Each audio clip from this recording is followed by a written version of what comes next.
Un peu d'attention, s'il vous plaît. Alors, j'utilise ça avec une copine à ce moment-là. Merci d'être venus si nombreux pour cette conférence donc de ce soir consacrée au coup d'État en Amérique latine.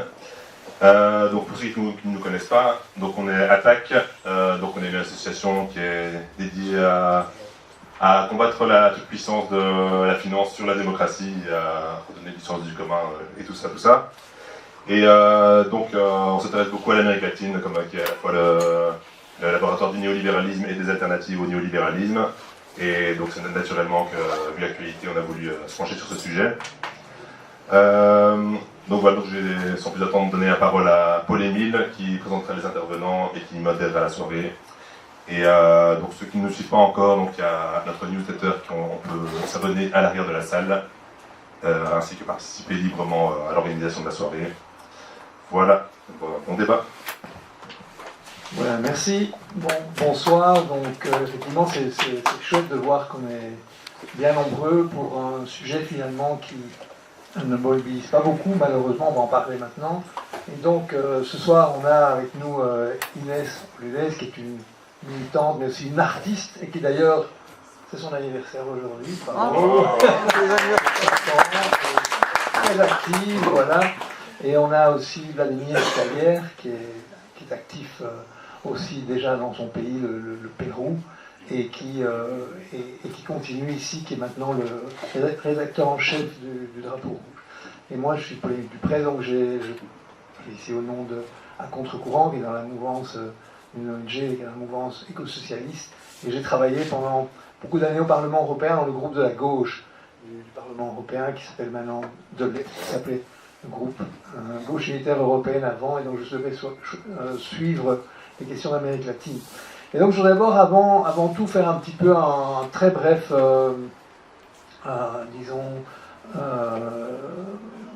historique. Allô, oui, un très bref historique de beaucoup d'années. On a connu évidemment toute la question des dictatures dans le cône sud, au Chili, etc. C'était très clair. Il y avait une solidarité quand même très importante en Europe à ce moment-là, pour les Chiliens, pour le Brésil, etc. Les choses étaient assez claires, etc. Et puis on est rentré après dans toute une époque de ce que Galeano appelait les democraduras, les démocratures, où c'était en fait le mécanisme de domination des élites était à travers le mécanisme de l'impunité. Donc on laissait faire l'assassinat de leaders politiques, de leaders sociaux, etc. Mais on garantissait aux groupes paramilitaires, à l'armée, à la police, une impunité, et aussi évidemment l'impunité, la travaillait aussi les médias, etc. Et donc cette impunité permettait de réprimer les mouvements sociaux et les mouvements politiques, mais en gardant une façade relativement démocratique. Donc ça a été très fort cette pratique pendant les années 80, 90, etc. Et après, en fait, on a un retour, déjà avec un coup d'État très important au Venezuela, avec le président Chavez, heureusement un coup d'État que le peuple a fait rater. Donc c'était le 11 avril 2002, Chavez est capturé par les militaires, et il est envoyé dans une île, etc. Mais la pression populaire est tellement forte, les gens avec la nouvelle constitution chaviste en main réclament son retour, les militaires sont obligés de le faire revenir.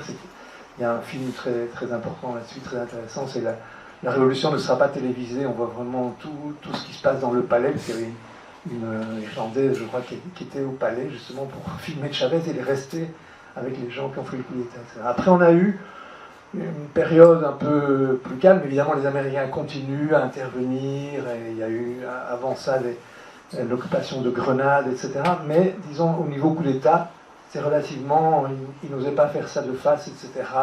L'Union européenne avait une position assez claire là-dessus, etc. Mais le 28 juin 2009, on a un coup d'État typique contre le président Zelaya au Honduras.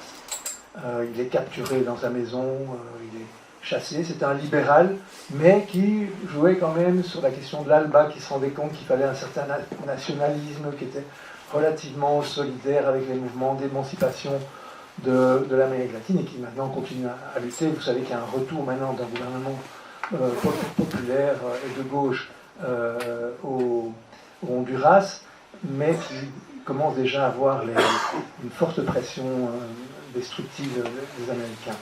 Après, on a une tentative d'État. Donc là, le Honduras, c'est 2009. En 2010, on a une tentative de coup d'État contre Rafael Correa. Il est capturé, séquestré par un mouvement de police avec l'armée aussi. Et heureusement, grâce à une mobilisation populaire immédiate, les gens vraiment sans armes commencent à acheter des pierres contre les policiers, etc. Et l'armée se rend compte que ça va pas fonctionner, il n'y aura pas un appui populaire. Et donc l'armée décide quand même de retirer le président. Il est blessé, mais au genou, mais malgré tout, il peut conserver le pouvoir. Puis après, on a le 21 juin 2012, un coup d'État. Moi, je l'appelle un coup d'État, vraiment, au Paraguay. Un espèce de massacre provoqué par l'armée, par la police elle-même, dans un village paraguayen. Et c'est un prétexte, un massacre qui est monté, c'est un prétexte pour pouvoir faire un impeachment immédiat contre le président Fernando Lugo, qui est démis. Et à partir de là, bon, on a un pouvoir factice qui s'installe au Paraguay, un pays qui continue à être fort à droite après ça, à cause de tout ce qui s'est réinstallé après ça. Et puis après, on passe à 2016, et là, on a de nouveau cette nouvelle modalité, comme ça a été pour Fernando Lugo, c'est un coup d'État parlementaire, en fait. C'est les parlementaires qui, ne suivant pas du tout la procédure légale de l'impeachment, font un impeachment immédiat, quoi, sans que le président ait la possibilité de se défendre, d'expliquer pourquoi, etc. Et donc, elle est démise, Dilma Rousseff, c'est quand même le plus gros pays, l'Amérique du Sud, etc., le 17 avril 2016. Et après ça, en fait, il y a aussi un espèce de coup d'État préventif contre Lula, puisqu'il était emprisonné, et maintenant on sait que c'est tout à fait injuste, puisqu'il a été tout à fait blanchi. Le 12 juillet 2017, Lula est emprisonné, et donc il ne peut pas se présenter aux élections, où il était pourtant le candidat très nettement gagnant de ces élections, et on a l'installation de Bolsonaro, je ne vais pas pouvoir faire un dessin, etc. Donc voilà, c'est un peu le retour des coups d'État. Et récemment, évidemment, Vladimir en parlera, on a de nouveau une modalité très subtile dans la présentation, c'est-à-dire qu'un président qui est élu de façon populaire par vraiment les gens de la Sierra, les plus pauvres du Pérou, qui en fait, au moment du comptage des élections, n'avait pas gagné contre la descendante des Fujimori, Keiko Fujimori, mais qui, grâce aux voix de la montagne, de la Sierra, qui est quand même au Pérou très très puissante, et des villes aussi de la forêt. Donc Castillo gagne les élections, mais 16 mois plus tard, après on n'a pas laissé gouverner durant 16 mois un congrès élitiste, vraiment très à droite, qui protège l'impunité, etc. Vladimir en parlera. Donc, il est démis, mais la caractéristique de ça, parce que finalement c'est un coup d'État qui ressemble très fort au coup d'État de Pinochet contre Allende, etc. C'est vraiment une présentation comme un impeachment, mais ils n'ont même pas eu les voix nécessaires pour démettre le président Castillo. Il a été emprisonné par ses propres gardes du corps, il a été mis en prison, et les militaires appelaient ça une opération, donc c'est vraiment une opération, un coup d'État. Mais la question a été présentée par nos médias, par Le Monde, etc., comme un auto-coup d'État par le président, parce qu'il voulait dissoudre une assemblée qu'il n'a pas laissé gouverner pendant 16 mois. Donc ce qui est grave, c'est qu'à ce moment-là, vraiment, il n'y a pas du tout cette réaction qu'on a eue justement au moment du coup d'État sur le Chili, etc., parce qu'il y avait une conscience que c'était un coup d'État. Ici, on n'est pas revenu à faire passer ça comme finalement la victime du coup d'État est le coupable d'un coup d'État. Et puis après, évidemment, on a les événements récents en janvier au Brésil, aussi la tentative des bolsonaristes, enfin la prise du palais, de la Chambre des représentants par une horde de bolsonaristes qui avaient campé là pendant tout ce temps. Voilà, sans m'étendre plus, je pourrais aussi m'étendre sur tout ce qui s'est passé pendant ces années en Colombie, etc. Mais c'était plutôt de l'ordre de la démocrature, en fait, très avancé, vraiment dans la répression, etc. Vraiment un régime mortifère en Colombie qui a été heureusement renversé, enfin je veux dire où il y a eu des élections qui ont renversé ce régime paramilitaire en Colombie, ce qui était absolument extraordinaire l'année passée. C'est quand même la bonne nouvelle de l'Amérique latine 2022. Et donc, disons, ce pays-là a été plutôt dominé par un système de démocrature, en fait, où maintenant il y a un régime progressiste en Colombie.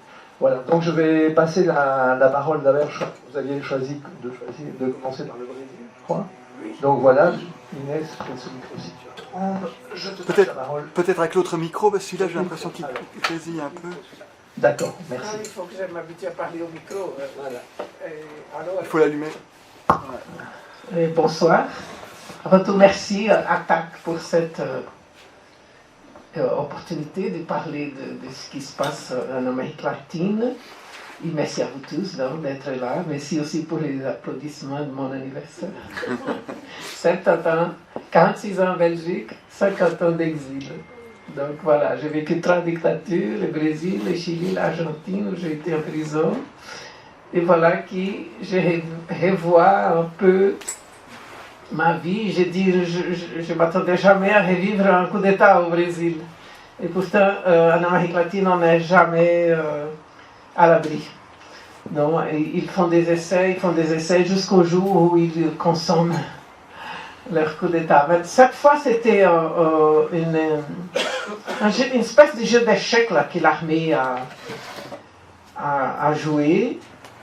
Et elle a perdu pour l'instant, en tout cas. C'était vraiment un coup d'État, une tentative de coup d'État sans précédent, bien organisée par l'armée. Parce qu'on oublie ça, c'est vraiment l'armée qui a organisé ça. Et en fait, au Brésil, nous vivons un tsunami depuis 2013. Et en fait, la gauche est sortie en 2013 pour protester contre l'augmentation de 30% du prix du transport public à São Paulo. Et les médias ont profité, ils se sont appropriés de ces manifestations et ont jeté l'extrême droite dans la rue. Et cette extrême droite n'a fait que grandir depuis lors. Comme il a expliqué, il y a eu les coups d'État contre Dilma.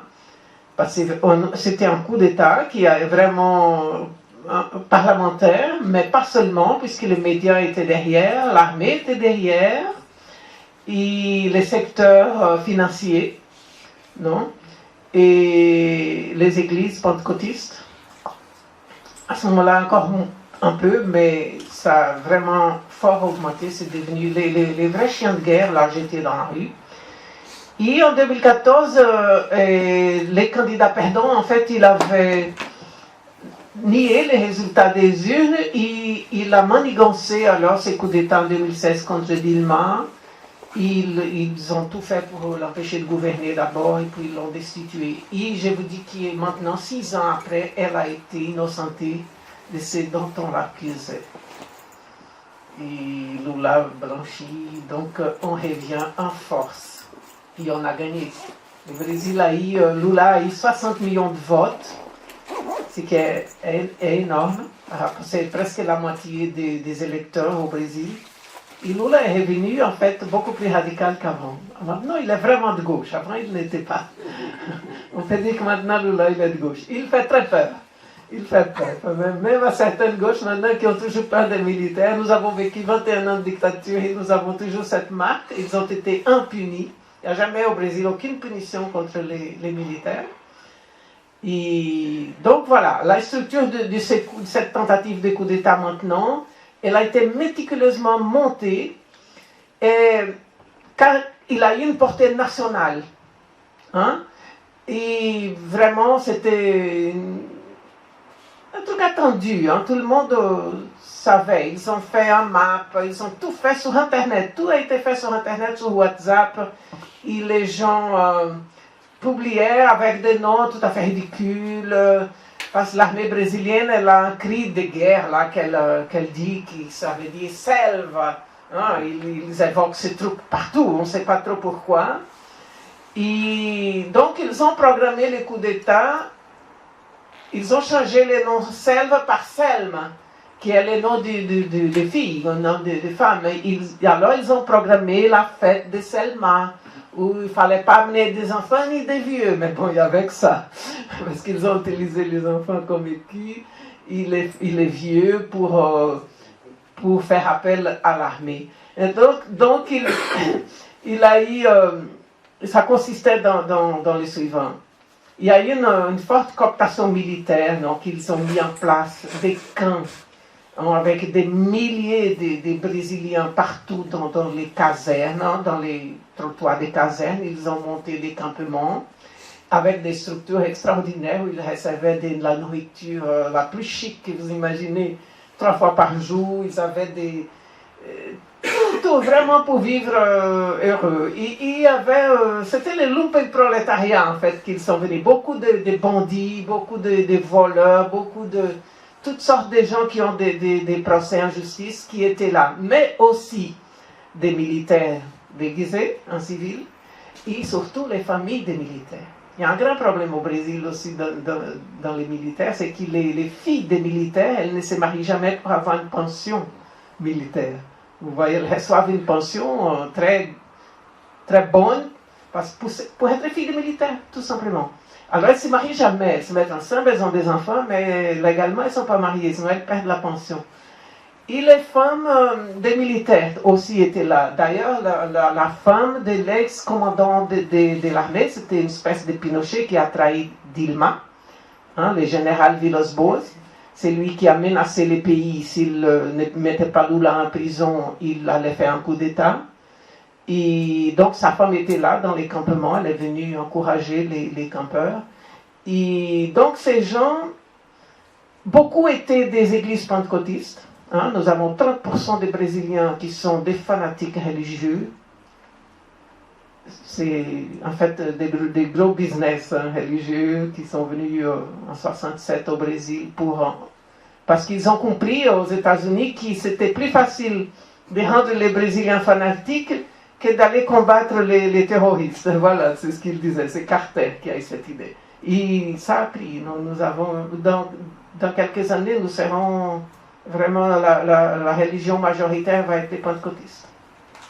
Donc ils ont mis en place tous ces camps dans des zones qui sont interdites. On ne peut pas passer là, mais eux, ils sont restés là 2 mois, en train évidemment de nier les élections et d'appeler au coup d'État et d'appeler à la dictature militaire. C'est ce qui demandait carrément la dictature militaire et les GLO. Les GLO, c'est l'intervention militaire au Brésil. Non, ils ont même... et Bolsonaro, qu'est-ce qu'il a fait? Il a fui le 29 décembre. Il a pris la fuite aux États-Unis pour faire semblant qu'il n'était pas dans le coup, évidemment. Mais aussi, il a abandonné son poste. Il n'a pas passé le pouvoir au vice-président, qui est aussi un militaire. Il avait mis 20 000 militaires au pouvoir, Bolsonaro, partout, dans tous les postes stratégiques au Brésil. Et avec des gros salaires, au Brésil on dit mamata, ça veut dire qu'ils pètent dans la vache qui est l'État, qu'ils sont contre. Ils disent qu'il faut détruire l'État, privatiser tout, mais ils aiment bien têter dans la vache laitière de l'État. Donc ils ont mis beaucoup de personnes âgées et des enfants, et des femmes, dans ces zones militaires. Et ça a facilité donc une manœuvre de guerre hybride vraiment typique. Il s'agit vraiment d'une guerre hybride au Brésil. Et derrière tout ça, il y a le pétrole. C'était les pré-sals brésiliens. Les Américains ont déjà tout pipé. Ils sont déjà pratiquement, 75% sont dans les mains des privés déjà. Et donc il y a eu des soldats aussi qui ont agi dans ces bâtiments. Il y a eu de toutes les forces, de la marine, donc des forces armées. Ce n'était pas que l'armée de terre.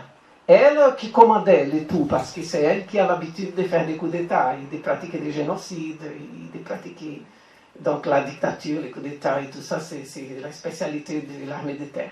Mais les autres, ils suivent. Mais évidemment, le Brésil un pays qui est vraiment partagé. Hein. Bolsonaro, il a eu 58 millions de votes. Donc, il est très suivi. C'est un truc inouï pour nous. Ça fait très, très peur. Donc, l'armée aussi, elle est divisée. Donc, il y a eu des gens qui n'étaient pas d'accord avec ça.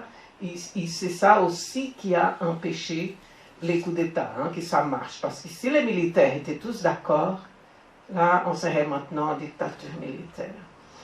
Et qu'est-ce qui s'est passé alors? Ils ont mis toutes ces ordres. Quand ils ont compris que les coups d'État ne marcheraient pas, ils ont donc lâché le mot d'ordre de la fête de Selma. Donc c'était tout casser pour obliger les militaires à déclarer GLO, donc Intervention militaire nationale. Mais Lula a été beaucoup plus rapide. Il a déclaré donc intervention à Brasilia. Il a nommé un interventeur civil qui est sorti dans la rue et qui a fait reculer les coups d'État. Et ils ont reculé, mais après avoir tout cassé, évidemment. Il y a eu aussi beaucoup d'embrouilles. La police fédérale, la police de la route, tous ces gens qui étaient dans le coup et qui ont empêché la police de Brasilia, la police gouvernementale, parce que c'est vraiment les bataillons gouvernementaux qui ont empêché le coup d'État. Et une partie de la police fédérale qui a empêché, non, qui ont résisté, disons, avec les armes. Mais l'armée, quand elle a compris que tout était perdu, qu'est-ce qu'elle a fait? Elle a empêché la police fédérale de mettre en prison les militaires qui avaient participé. Donc,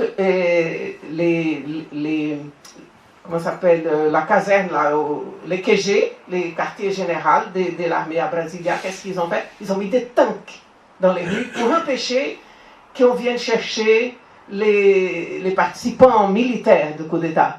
Et les femmes des militaires, évidemment, les écus. Et ils ont fait fouiller 3000 participants militaires. Mais bon, les ministères... Il y a eu une chose qu'il faut dire, parce que, bon, il y a beaucoup de choses à dire, parce qu'il y a énormément de problèmes. Il y a encore beaucoup de problèmes. Beaucoup de gens ont été en prison. Près de 2000 personnes ont été en prison. Et le Suprême Tribunal fédéral, en fait, ils agissent très bien depuis un certain temps. Ils ont participé au coup d'État de 2016, mais ils se sont rendus compte qu'ils ont éliminé la droite. Ils ont fait venir l'extrême droite. Donc, ils ont engendré l'œuf du serpent vraiment du nazisme, parce que Bolsonaro, il se déclare ouvertement nazi, il participe des groupuscules nazis depuis 2005. Donc, il dit même que son grand-père ou arrière-grand-père a été soldat de Hitler. Il ment, évidemment, parce que c'est un grand menteur. Et il se trouve qu'il y a eu une grande indulgence, non, envers les fauteurs de troubles, mais on essaie de mettre en prison. Tout le monde se met ensemble, le peuple brésilien, ils font des recherches pour montrer ceux qui ont fouillé, pour trouver sur les réseaux sociaux, parce qu'ils sont tellement crétins qu'ils sont tous filmés en train de casser, en train de faire le trouble, parce qu'ils étaient sûrs qu'ils allaient vaincre les coups d'État. Donc, ils ont produit des preuves contre eux-mêmes. Et bon, la PF, la police fédérale et le Suprême Tribunal ne fait qu'aller pêcher là où ils sont et on envoie les chercher. Mais enfin, on a eu très peur, tout a été vraiment très, très mauvais, et c'est pas fini, hein, ce vandalisme a produit quand même au Brésil une union sans précédent entre tous les pouvoirs, parce qu'ils ont envahi les trois pouvoirs. Hein. C'est pas que, comme tu as dit, la Chambre, c'est la Chambre, ils n'ont pas envahi justement, parce que la Chambre, ce sont des alliés de Bolsonaro. Ils ont essayé, mais là, la police fédérale les a empêchés. Mais ils ont envahi les trois pouvoirs. Donc la Suprême Cour, qu'ils ont entièrement détruit, parce que pour Bolsonaro, c'est à cause de la Suprême Cour que Lula a gagné. Hein, c'est un salopard, hein, en fait, excusez-moi. Mais alors, ça a produit vraiment une chose sans précédent au Brésil, c'était l'union des trois pouvoirs. Le Brésil, c'est une république fédérale, hein, il y a les trois pouvoirs. Ils se sont vraiment mis ensemble, ils ont les médias, les partis politiques, même les partis de droite, on a fait un sondage très rapidement, 93% de la population sont déclarés contre le coup d'État. Donc c'est un truc sans précédent au Brésil, et ça nous a pour l'instant sauvés. Et Bolsonaro a définitivement été, comme on dit, maintenant il est connu comme l'ennemi de la démocratie. Et tout le monde demande qu'il soit extradité du Brésil. On demande d'ailleurs son extradition. Biden, je crois qu'il est d'accord parce qu'il dit qu'il ne veut pas de ces mecs là-bas parce qu'il est allié de Trump. Donc on aura sûrement. Il y a des secteurs qui disent qu'il ne faut pas encore les mettre en prison, mais il faut le juger d'abord et tout, parce qu'on risque de les rendre martyrs, hein, et qui ça continue alors. Mais en tout cas, ça a ouvert une voie sans précédent contre cette structure milicienne qui s'est installée au Brésil, donc par Bolsonaro. Pour l'instant, on ne peut pas encore faire trop de prévisions, hein, d'un matériel immense à être analysé, à être mis en place, hein, pour définitivement, si on peut le dire, déjouer tous ces criminels au Brésil. Et on attend que les États-Unis ne se mêlent pas trop, parce que le coup d'État de 2016, les États-Unis étaient derrière, et les 64 aussi. Ils ont déjà une autre pétrole, peut-être qu'ils ne feront plus rien, du moment qu'ils ont déjà le pétrole. Mais il y a quand même une chose que je dois dire.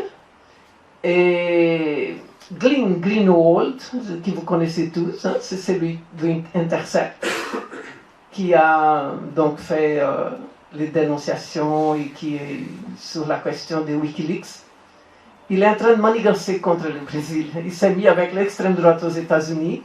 Il est en train de publier des articles contre les ministres de la Cour suprême brésilienne, qui dit qu'il est un dictateur et que je ne sais pas quoi. Donc ça, c'est un truc nouveau pour nous, parce que c'est arrivé cette semaine. Et c'est très étonnant. Et ça, nous espérons que les États-Unis ne vont pas suivre là. Donc voilà, un petit panorama. Il y a beaucoup à dire, mais je préfère que vous posiez des questions tantôt. Merci. Merci beaucoup, c'est super intéressant. Et donc maintenant on a donc la lumière sur la question du Pérou. Merci d'abord à TAC et merci à vous tous d'être présents. Le Pérou actuellement, au moment que nous parlons ici, est pratiquement paralysé à moitié, non seulement de manière géographique, mais aussi l'économie péruvienne.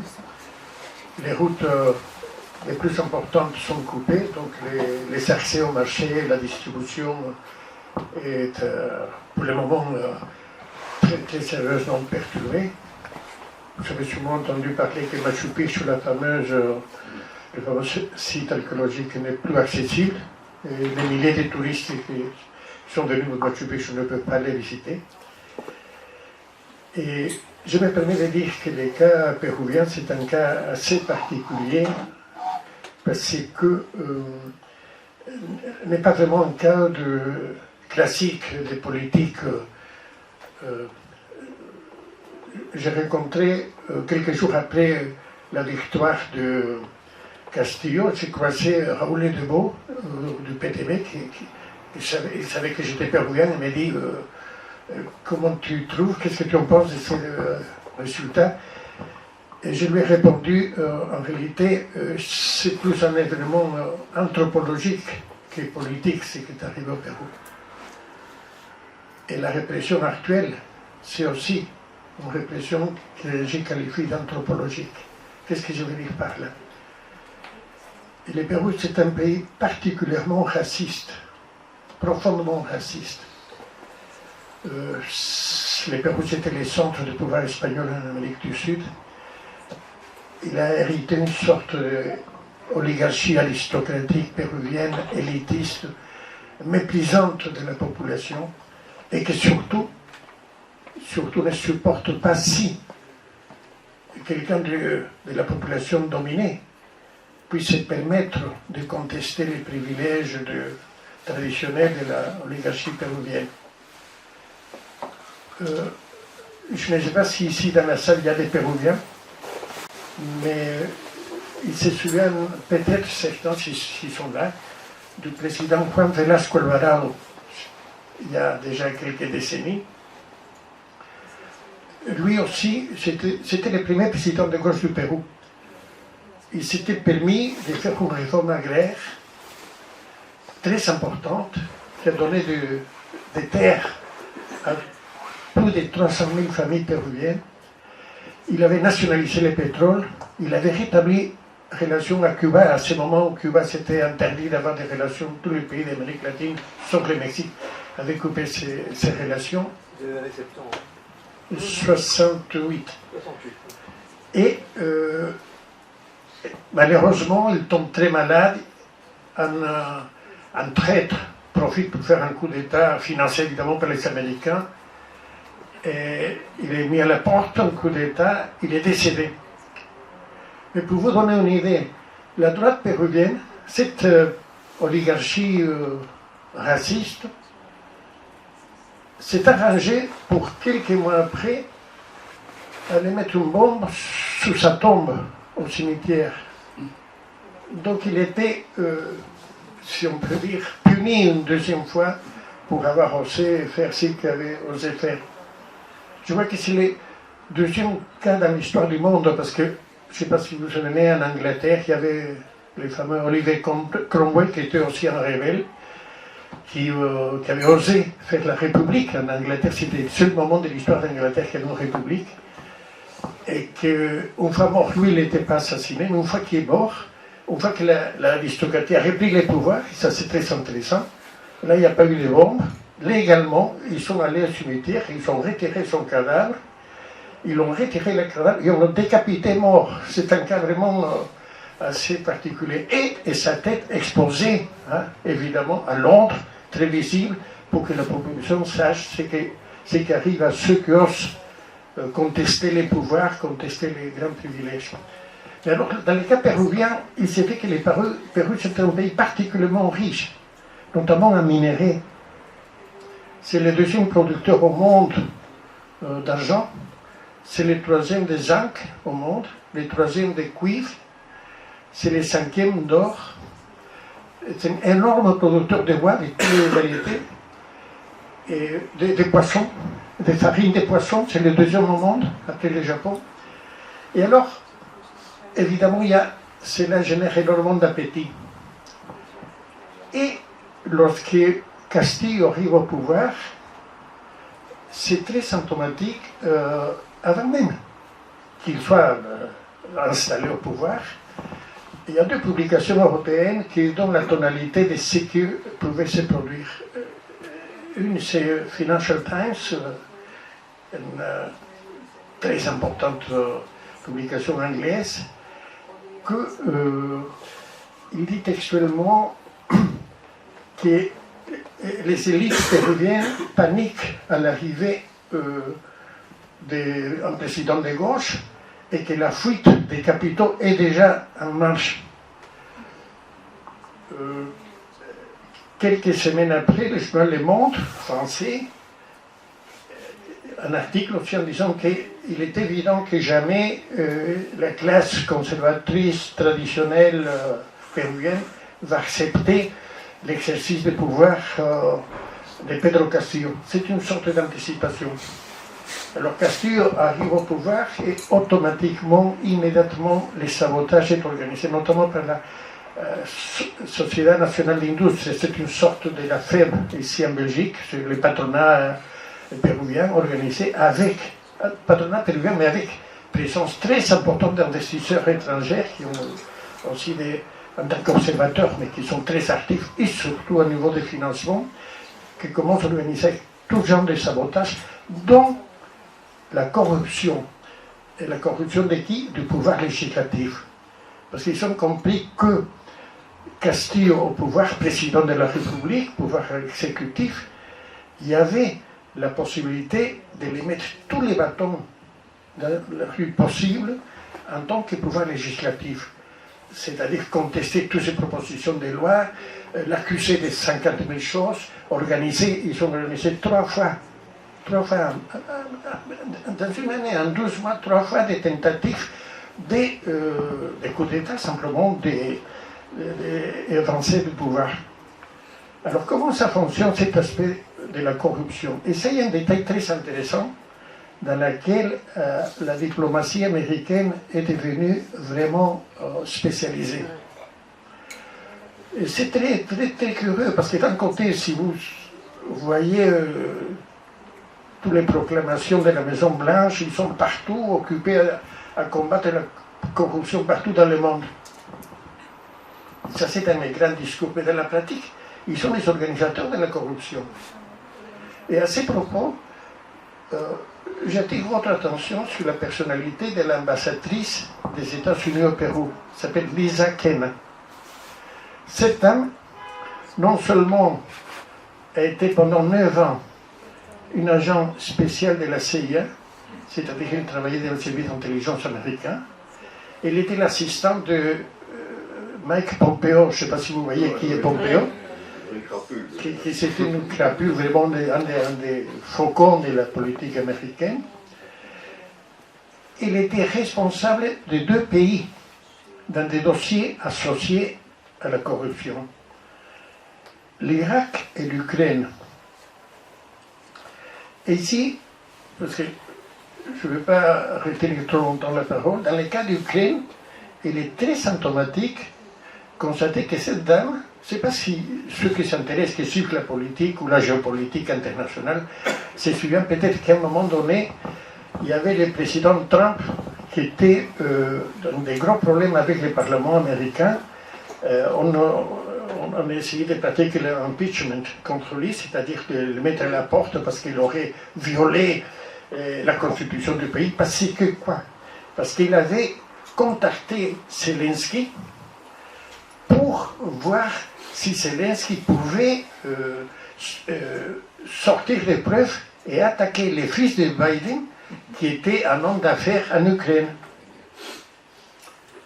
Et qui était la personne du département d'État des États-Unis qui organisait ces contacts entre Trump et Zelensky et toute cette magouille. C'est Mme Lisa Kenna, l'ambassadrice des États-Unis au Pérou, laquelle, par hasard, parce qu'à l'époque, excusez-moi, je lui parle comme ça parce que je suis quelqu'un un peu âgé, et je peux vous dire que les choses avant, c'était vraiment, on faisait la même chose, mais toujours dans une grande discrétion. Maintenant, c'est vraiment, c'est ouvert, il n'y a pas honte. 24 heures avant le coup d'État contre Castillo, Mme Lisa Kenna reçoit le ministre de la Défense du Pérou, un général retiré au nom de famille Bobbio. Et, évidemment, on ne connaît pas exactement ce qu'ils ont parlé, mais comme par hasard, les jours après, Bobbio fait un appel aux forces armées pour ne pas soutenir Castillo, qui venait d'être censuré par les pouvoirs législatifs, qui avait été déjà corrompu par les amis de Mme Kenna. Donc, vous voyez les mécanismes vraiment scandaleux de comment organise la mort du processus démocratique en Amérique latine simplement pour sauver les intérêts, et non seulement des privilégiés péruviens, mais surtout, évidemment, des grands intérêts étrangers qui sont au Pérou, et notamment dans l'activité minière. C'est là les vrais sujets, les vrais intérêts pour le Pérou, c'est ces richesses, quoi. Il y avait un scientifique italien, Antonio Raimondi, qui au XIXe siècle avait parcouru le Pérou, il avait résumé le Pérou avec une phrase, il disait: le Pérou c'est un mendiant, mais assis sur une montagne d'or. Et donc c'est ça qui résume, si on peut dire, le pourquoi de l'appétit, de l'intérêt des grandes sociétés multinationales pour faire des business et des profits sur le dos des Péruviens, évidemment. En même temps, c'est un des pays les plus pauvres au monde, point de vue de sa population, évidemment, non élitiste, notamment la population d'origine indienne et les métis, mais surtout les paysans. Et bon, alors qu'est-ce qui se passe quand s'est produit le coup d'État? Et je crois que ce sont des choses très importantes parce que nous sommes ici spectateurs, mais nous pouvons être aussi des militants et de dénoncer, de diffuser, de faire campagne sur ces sujets. C'est que d'un côté, la Maison-Blanche, automatiquement, quelques moments après que Castillo a décidé de clôturer les pouvoirs législatifs, tel que disait Paul Émile, simplement qu'il faisait l'obstacle en permanence, Madame l'ambassadrice fait une déclaration publique, mais avec des termes qu'on dirait qu'elle était dans sa maison en train de parler avec sa femme de ménage, quoi. La phrase en espagnol, c'est rechaza catégoriquement. C'est-à-dire une ambassadrice d'un pays étranger qui se permet de dire au président d'un autre pays qu'elle rejette, je ne sais pas si on peut traduire comme ça, rejette catégoriquement la décision du président. Et non seulement ça, insta, ça veut dire exige, avec son nom, à M. Pedro Castillo, de revenir sur sa décision. Autrement dit, ouvertement, devant tout le monde, l'ambassadrice va dire au président d'un autre pays ce qu'il ne doit pas faire et ce qu'il doit faire pour corriger ce qu'il a mal fait, etc. Évidemment, le ministre des Affaires étrangères américain, le secrétaire d'État, M. Blinken, tout de suite envoie un message en disant qu'il se félicite que la démocratie a été restaurée avec Mme Dina Boluarte, qui est la femme qui a hérité la présidence du Pérou, c'est-à-dire cautionner les coups d'État. Et c'est là que je crois que nous devons être particulièrement attentifs et militants, l'Union européenne. La même Union européenne qui donne des leçons partout sur la planète, et notamment en Amérique latine. Parce que Evo Morales voulait nationaliser telle mine, faisait toute une déclaration de protestation, qui avait eu le culot de dire que M. Guaido était le vrai président de Venezuela. Et c'est une Union européenne qui, tout de suite, aussi se félicite que la démocratie était restaurée au Pérou et fait ses votes pour que le reste se maintienne. Et donc je crois que ce sont des choses comme ça qui doivent être vraiment dénoncées d'une manière très catégorique. Alors, je crois que là, si je me permets, surtout pour ceux qui sont intéressés de l'activité politique, toucher un aspect qui est un peu particulier dans cette expérience-là. Parce que je crois que nous, quand je dis nous, parce que j'imagine que nous sommes tous ici de gauche, une sensibilité progressiste, nous avons un peu une petite faiblesse de toujours réduire les analyses politiques de nos échecs, des échecs de nos projets politiques, à l'ennemi, aux Américains, à l'impérialisme, à la CIA. Sont eux les responsables, sont eux qui ont foutu la merde, excusez-moi l'expression, sont eux qui ont organisé tout, ce qui est vrai. Mais nous oublions de dire aussi, c'est que de notre côté, nous aurons peut-être commis des erreurs et même des fautes, et de la même orientation, de la construction des programmes, de la stratégie, etc. Je voulais toucher un petit mot à ce sujet, parce que je crois que c'est quelque chose qui mérite discussion, qui mérite conversation, qui mérite débat. Un des grands problèmes, le cas péruvien est vraiment un cas tragique, vraiment tragique. Parce que malheureusement, avant de venir ici, des amis, sachant que je suis péruvien, que j'ai des contacts dans mon pays évidemment, et que j'ai travaillé avec Velasco Alvarado, le président dont j'ai parlé tout à l'heure, il y a quelques décennies de ça, et me disait quel est l'avenir, qu'est-ce qu'il voit comme solution, comme perspective. Et franchement, c'est une question beaucoup trop difficile parce qu'on ne voit pas. C'est-à-dire, les mouvements actuels au Pérou, massifs, c'est encore un mouvement anthropologique, c'est des populations massives, mais très peu cultivées, beaucoup analphabètes, mais qui, par instant, ils ont compris qu'ils avaient un président qui leur ressemblait à eux, qui était plus ou moins la même chose qu'eux et qui voulait faire des choses en représentation et à leur faveur, un peu de justice pour eux. Et ces gens-là sont sortis par milliers partout, c'est-à-dire surtout dans la partie sud du Pérou et à l'intérieur dans toutes les communes et villages.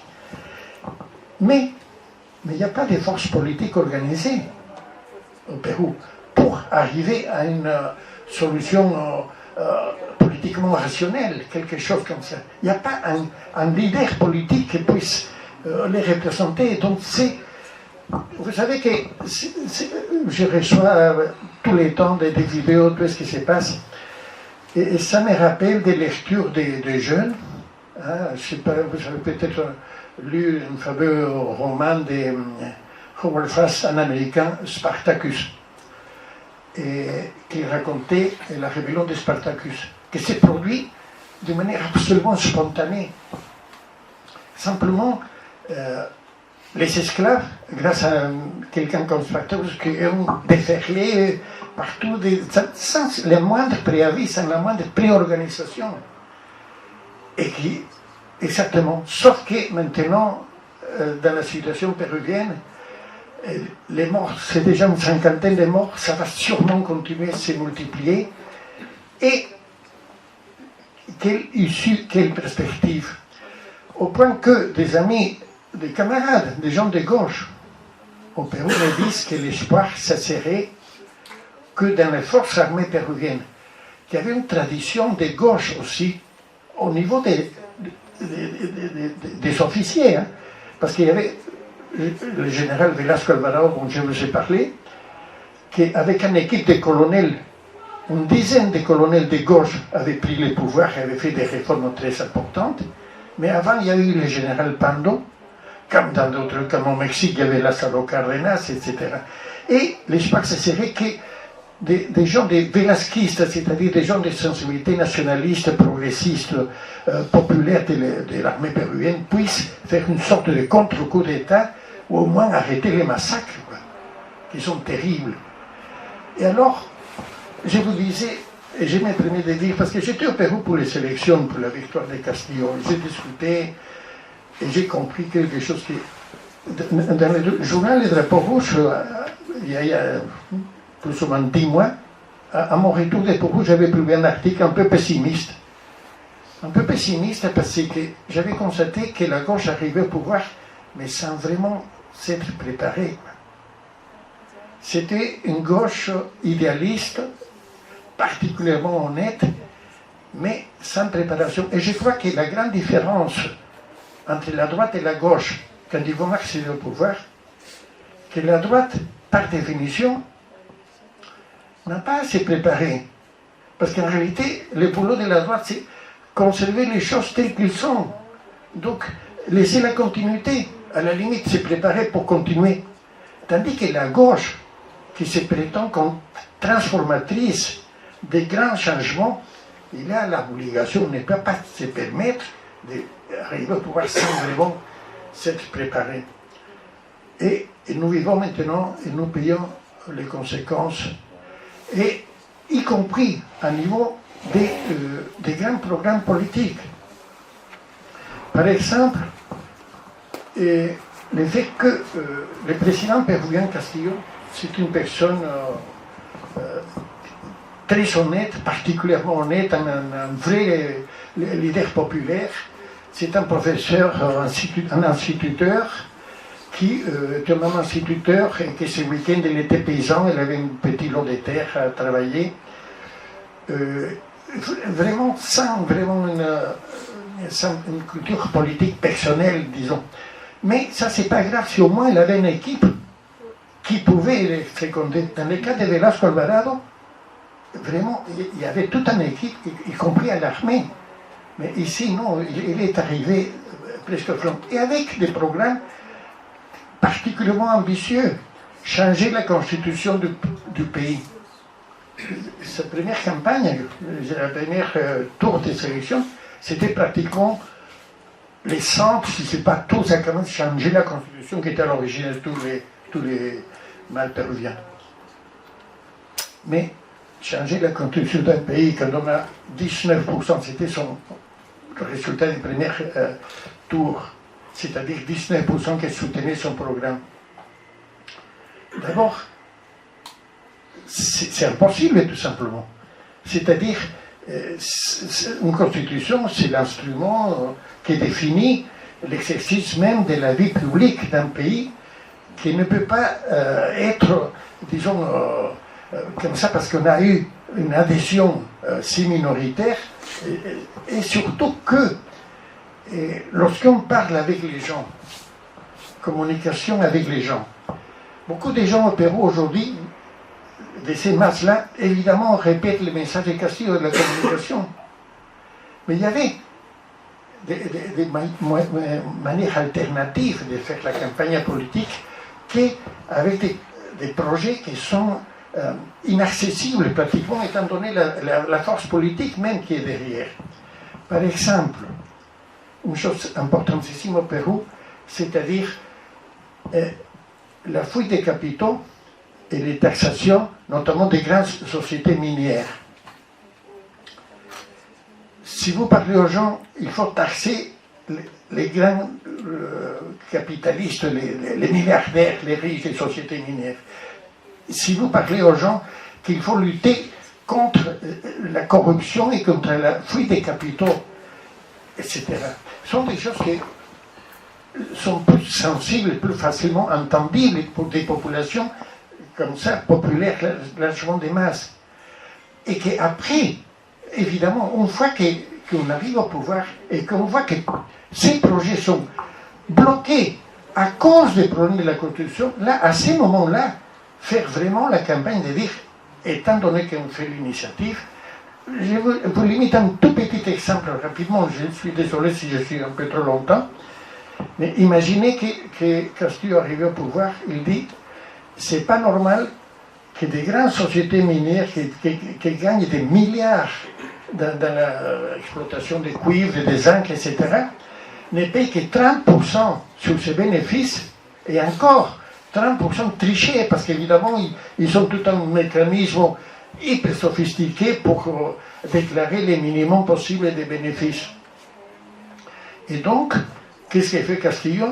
Publiquement, il demande à ces sociétés-là, dans une carte publique publiée dans tous les journaux par le président de la République, en disant, monsieur les investisseurs, vous faites tellement de bénéfices, vous déclarez tellement ça, etc. Ce n'est pas juste, parce que vous provoquez des grands dégâts écologiques, parce que vous avez un main-d'œuvre très limité, vous n'employez pas beaucoup de monde, etc. Alors, nous vous demandons de modifier ça et changer, parce que malheureusement, la Constitution bloque toute possibilité de réviser les accords internationaux. Mais si on se dirige à ces sociétés publiquement, ils sont obligés, ces gens, à répondre, ils vont dire oui ou non. Et s'ils disent non, alors ça donne des forces à la campagne contre la Constitution. Bon, c'est ce genre de discours que j'avais, moi, avec mes camarades péruviens, quand j'étais à Lima, mais j'avais compris qu'il y avait vraiment une sorte de passion politique beaucoup trop optimiste. Et un dernier détail, par exemple. Et au Pérou, dès que Castillo arrive au pouvoir, ils n'ont comme Premier ministre quelqu'un qui, quelques temps avant, avait fait des déclarations favorables aux sentiers lumineux. Je ne sais pas si vous avez entendu parler des sentiers lumineux. C'est un mouvement,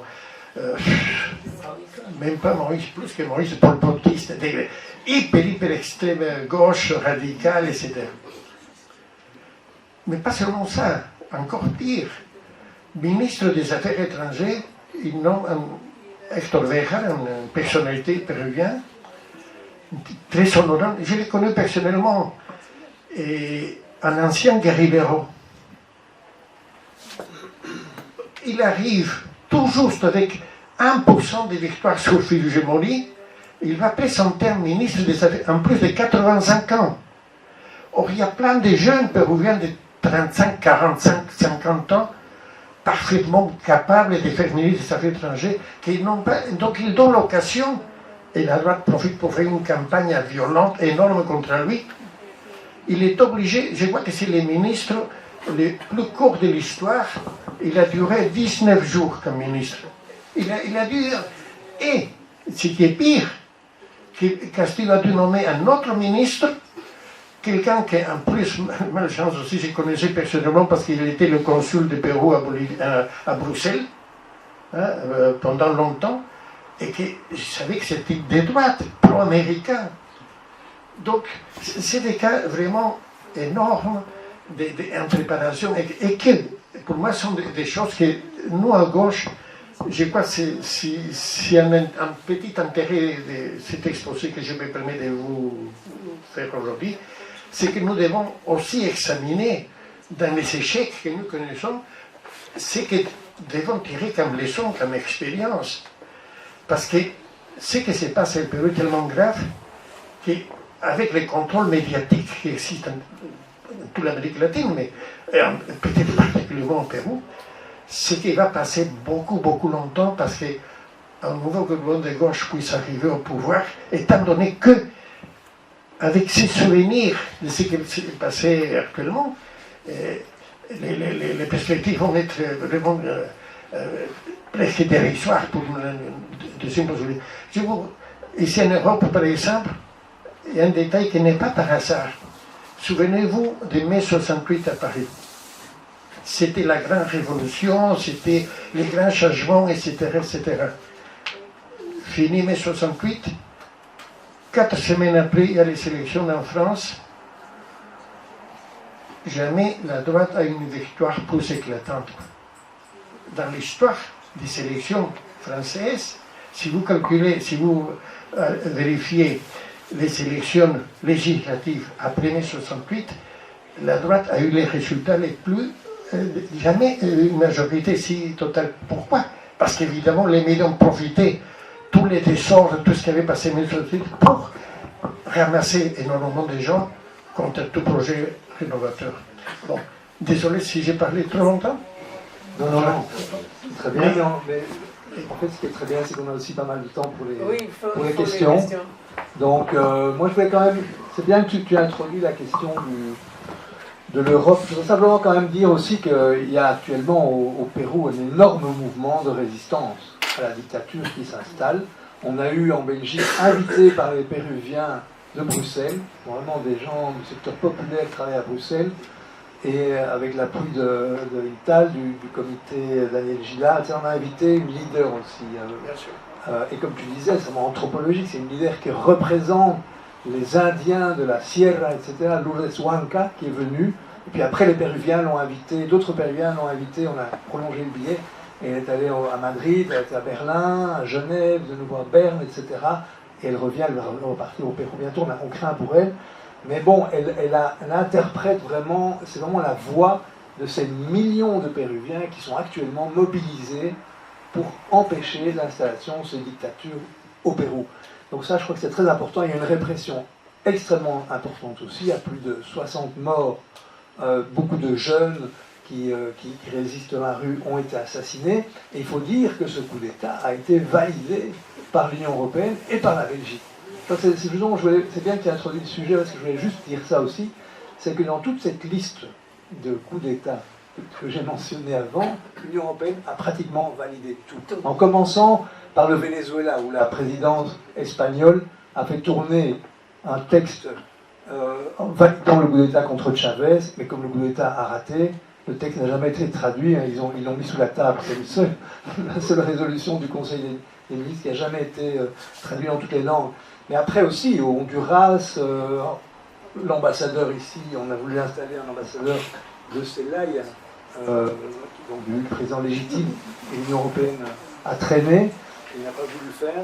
Après ça, bon, au Paraguay aussi, ça a été validé. Au Brésil, on n'a pas vu une déclaration de l'Union européenne protestant sur l'impeachment éclair contre Dilma Rousseff. On n'a pas vu l'Union européenne se plaindre du procès bidon fait contre Lula on n'a pas vu l'Union européenne réagir au coup d'État qui a été fait contre Evo Morales le 10 novembre 2009 avec l'appui de l'OEA. Au contraire, on a chaque fois vu une complicité, et avec le Pérou, c'était la même chose. On a vu par contre une réaction très rapide de l'Union européenne contre la tentative des bolsonaristes au Brésil, il faut le reconnaître. Là, il y a une réaction positive, parce que bon, c'était présenté comme Trump, etc., donc l'ami de Trump, etc., mais pour le reste, franchement. Et on voit aussi des alliances qu'il faudrait analyser dans la droite. On sait que, par exemple, Keiko Fujimori, maintenant, voudrait aller en Espagne, qu'elle a été invitée par Vox. Donc on a toute cette droite américaine, mais aussi européenne, extrême droite, qui est alliée, évidemment, au mouvement latino-américain. Je suppose que ça viendra aussi dans les questions. Mais je crois que cette question-là est importante. Et alors, il y a aussi l'autre chose, c'est qu'effectivement, les intérêts économiques sont poussés par l'Union européenne, et les accords de libre-échange, ça va très bien. Donc, ils sont d'essayer de faire signer l'accord de Mercosur. Là, disons, Lula est un peu ambigu sur la question, on va voir. Il est de gauche pour certaines choses, mais pour l'accord économique, il a plutôt déclaré qu'il était d'accord avec cet accord de libre-échange qui est quand même pour booster le néolibéralisme. Et il y a un mouvement européen et aussi latino-américain pour s'opposer à cet accord. Et alors, avec le Pérou, la Colombie et l'Équateur, malgré le commissaire belge au commerce qui avait promis d'activer la clause de libre-échange de l'accord la clause démocratique et des droits de l'homme de l'accord de libre-échange avec la Colombie, le Pérou et l'Équateur, il n'a jamais activé. Il a promis aux parlementaires, parce qu'il y avait quand même des résistances, à signer cet accord avec la Colombie, où on disait à cette époque-là, c'était vrai, et c'est pratiquement encore vrai, c'est-à-dire qu'on tuait en Colombie plus de syndicalistes que dans tout le reste du monde. Donc ça avait quand même un peu freiné les sociodémocrates qui ont une alliance avec certains syndicats, ça. Et cette résistance est vaincue par De Gucht quand il a dit dès qu'on violera les droits de l'homme, grâce à cet accord, on pourra suspendre l'accord. Ça n'a jamais été fait. Et en fait, l'accord est toujours en application provisoire avec le Pérou, la Colombie et l'Équateur, parce que le Parlement bruxellois, en alliance entre Écolo, les socialistes bruxellois et maintenant le PTB, refuse de ratifier cet accord avec la Colombie, le Pérou, et pour deux raisons. Pour le fait que c'est un accord qui est contre le développement soutenable, contre les paysans, contre toutes ces populations qui résistent au Pérou, mais aussi dans d'autres pays, et pour la question des droits de l'homme aussi. Maintenant, il y a une bonne raison aussi de ne pas ratifier cet accord avec cette dictature qui s'installe au Pérou aussi. Voilà. Maintenant, on est au moment des questions, réponses. Donc, je ne sais pas qui veut lancer la première question aux deux orateurs sur la question donc, du Brésil et du Pérou. Voilà, au début, quand tu as commencé avec la liste des coups d'État et des dictatures, tu as oublié de parler de la Bolivie, avec Evo Morales. Non, je dis le 10 novembre 2019, oui. Il y avait la tentative d'assassinat de Maduro, avec les drones,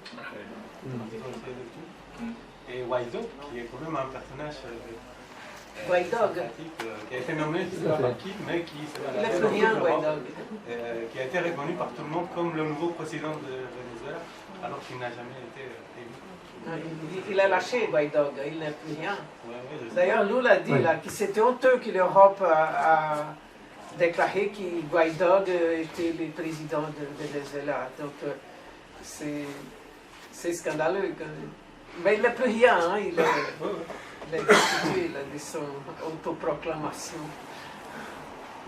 Je ne sais pas s'il y a d'autres questions aux orateurs pour un peu préciser la question. Moi, je crois aussi que pour la question du Pérou, il faut parler. Je voulais dire juste un truc sur que tu parlais l'Union européenne a vite été contre Bolsonaro, là, contre les coups au Brésil. Ils sont contre Bolsonaro parce qu'il n'est pas sortable, mais ils veulent bien de son programme néolibéral, hein, ça, il faut le dire. Non, ce qui est inquiétant, c'est la dérive, si on peut dire, parce qu'il y a longtemps qu'elle dérive.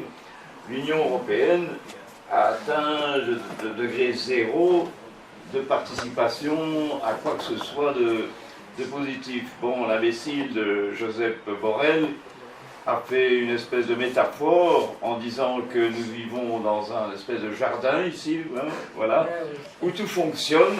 Et malheureusement, de temps en temps, les jardiniers doivent sortir dans la jungle. Un mépris profond pour les peuples africains, pour les peuples latinos. Alors la question, c'est quelle voie trouver. Au Chili, il y a un front de gauche et ils ont échoué à réformer la Constitution. Ça veut dire que profondément, appelons ça l'état profond, je ne sais pas, a encore une certaine résistance. Donc il faut trouver une voie moyenne et ne pas tout de suite essayer de profondément réformer une dictature qui est soutenue à l'extérieur, non seulement par l'Union européenne, mais bien entendu par les États-Unis, mais par une bourgeoisie particulièrement féroce, particulièrement corrompue. Par exemple, je crois que le Chili, peut-être d'autres, il faudrait parler de la presse, le Chili connaît le journal le plus réactionnaire inimaginable. C'est la voix du Vatican, c'est la voix, ça s'appelle, j'ai oublié. Mercurio. Voilà, bon, c'est incroyable. Donc là, il y a une lutte pour avoir ce que a fait très bien notre ami Thierry Deronne, et ça réussit de lutter aussi dans les médias avec des méthodes de mobilisation populaire, etc. Et alors, la question d'un parti. Bon, il semblerait qu'au Chili, il y a un front autour du Parti communiste qui survit. Au Brésil, il y a eu 2 partis communistes, enfin, c'était quand même une force. Voilà, bon, c'est comme ça, mais enfin, ils n'ont pas disparu, ces gens-là, non? Il y en a un, les partis communistes, et donc il y avait les partis communistes from Moscou, qui est toujours là, et qui reprend ses forces. Il a repris pas mal de forces. Ce sont les mieux formés d'ailleurs, politiquement, il faut le dire, hein, c'est les communistes. Et il y avait les maoïstes, donc les pro-chinois. Ceux-là, on n'entend plus parler. Je crois qu'ils ont refondu avec les PC de nouveau et qui sont là ensemble. Et oui, au Brésil, il y a eu une grande coalition, la plus grande qu'on a jamais eue, pour faire tomber Bolsonaro. Mais c'était tout juste, hein, parce qu'en dernier moment, il a acheté tout le monde, surtout à la Chambre. Et il a réussi à renverser. Lula, au premier tour, il a gagné au premier tour. Non, il a eu une bonne différence de 6 millions de votes par rapport à Bolsonaro. Et entre un mois de deuxième tour, Bolsonaro a acheté énormément de monde. Et évidemment, la population, hein, il a donné des bénéfices comme ça. Ce qui est crime, il va être aussi jugé pour ça. Mais il a réussi à diminuer la différence. Donc la différence était alors de 2 300 000 votes. Ce qui est très très peu. Donc il a 58 millions de Brésiliens qui sont de plus en plus nazifiés et qui sont de plus en plus vraiment nazifiés. Il n'y a pas un autre mot. Hein. Nous sommes en train de vivre maintenant au Brésil un génocide des Indiens Yanomami. Et tous ces gens, ils sont en train de nier ces Indiens sont en train d'être assassinés avec des chercheurs d'or qui sont envahis leur terre. 20 000 chercheurs d'or ont envahi la terre des Yanomami. Ils ont empoisonné les fleuves, ils ont détruit les plantations, donc les moyens de survivre. Et Bolsonaro avait donc fait le veto, mis son veto sur toutes les mesures de combat contre la Covid dans les tribus indiennes. Donc, au Brésil, il se passe ça. Et par chance, actuellement, les médias sont contre Bolsonaro, sont contre les militaires, contre tout ça. Mais ils ont déjà commencé à battre Lula. Hein. Donc, on va avoir tout mot qui Lula prononce, ça devient un grave problème au Brésil. Tout le monde en parle. C'est l'horreur. Il y a une chose qui est très importante que la droite a réussi, c'est qu'ils connaissent profondément les maniements des réseaux sociaux. Ils sont capables de faire venir, de déferler des hordes de bandits comme ça dans tout un pays comme le Brésil, qui est immense. Le Brésil, on peut mettre toute l'Europe dedans et encore de la place, c'est 300 fois plus grand que la Belgique. Ils réussissent à faire bouger tous ces gens dans tout un pays comme le Brésil. Et la gauche, il y en a qui ne savent même pas envoyer un email. C'est vrai, il y en a plein de gens qui ne savent même pas envoyer un email. Ils ont réussi à utiliser le GSM, parfois même pas. Et c'est ça maintenant, tout a changé. Tout a changé.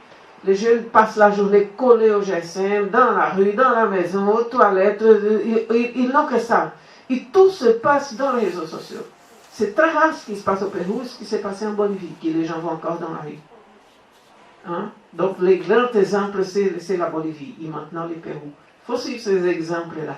Mais il faut la communication, la gauche est nulle en communication. Il faut aller dans les réseaux sociaux, que les révolutions viennent par là maintenant. Alors, Je crois que quand même la question de la communication, dans la communication, je crois aussi la question de l'alliance, des alliances de l'extrême droite est très très importante à suivre. L'extrême droite, c'est les faucons américains qui continuent à aider et qui manient très bien le ciblage par les réseaux sociaux, etc. Moi, je voudrais quand même revenir sur la question de ce que tu disais du Pérou. C'est quand même que Castillo a été... on a fait un coup d'État contre lui, alors que dans l'année qui vient, on devait renouveler les concessions minières. Il avait déjà dit qu'il allait s'opposer aux concessions minières. Il proposait quand même des choses assez concrètes. Il avait d'ailleurs proposé donc, de taxer les mines, les compagnies minières, mais aussi de taxer les journaux, enfin, les grands groupes de presse, etc. Et on se demande si c'est pas ça aussi qui a provoqué finalement le coup d'État, et qui fait que aussi les élections sont prévues pour 2024, au moment où ces concessions seront déjà renouvelées. Et là aussi, il y a une complicité de l'Union européenne. Et je voudrais aussi dire une question sur le Brésil, quand même. C'est quand même avec Bolsonaro que l'Union européenne a signé, enfin a négocié et paraphé le texte d'accord de libre-échange. Ils sont arrivés à un accord, bon, qui n'est pas encore signé totalement à cause du fait que il a vraiment organisé les incendies dans l'Amazonie, etc. Et toute cette politique contre les Indiens, etc. Il y a une opposition de la France, il y a une opposition de l'Autriche aussi, en Belgique aussi, etc. Mais la Commission européenne a vraiment essayé durant ces années de faire passer cet accord de libre-échange avec qui? Négocier avec Bolsonaro. C'est quand même hallucinant, ça, quand même. Oui, oui, ils ont même... Quand c'était à la fin du gouvernement Temer, et il y a eu une réunion ici de l'Union européenne qu'il fallait presser absolument pour faire signer ce truc parce qu'on risquait que Lula revienne. Et j'ai la minute de la réunion. Donc, je ne sais pas s'il y a d'autres questions aussi. Regarde un peu. Moi, je voudrais seulement revenir sur un point qui a soulevé Madame, sur le fait que le nouvel gouvernement de Lula est plus à gauche du Lula qu'on connaissait au temps du début de 2000. Quand finalement, plein d'analystes et aussi la composition un peu de la coalition montrent que finalement, il a dû aller chercher au centre beaucoup pour avoir cette opposition et donc gagner contre Bolsonaro. Et donc voilà, je voudrais savoir sur quel point et comment l'observateur quand même qui connaît bien comme vous puisse dire que ce gouvernement est plus à gauche du Lula qu'on connaît, du PTP et de l'époque. Oui. Et le vice-président. Et le vice-président, oui, mais comme je vous ai dit, la droite a été détruite au Brésil.